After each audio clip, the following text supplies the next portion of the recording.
vruće da ste u Sočiju, kako to utječe na vas, za Šimu i za Dejana, ako možete se rođendan. Što je bilo na utakmici s Danskom, jer nije bio vaš dan ili su zaista bili toliko jaki? Ko je bio jak? Dansko. Mislim... Da, nema nice.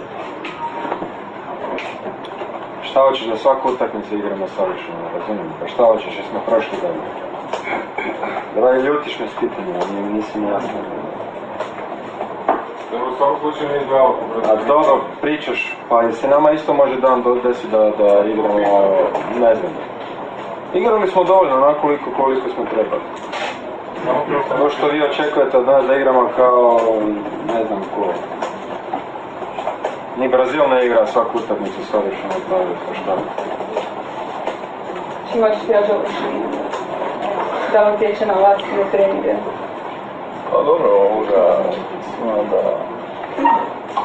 da je utakmica protiv Danske i malo je klima isto da stvarno bilo malo i teže i trčati i nisu uvjeti baš bili ali sama utakmica sama po sebi nije bila lijepa za oko i mislim da je to bila jedna od težih utakmica i da se s takvim utakmicama na ovakvim turnirima ostvaruju uspjesi. I mislim da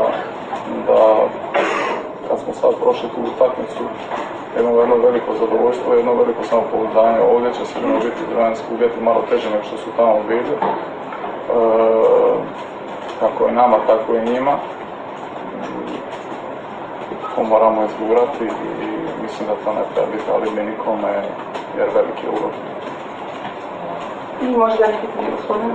Pitanje za Dejana. Može li vas Rusija iznenaditi? Analizirali ste sigurno njihove dosadašnje utakmice?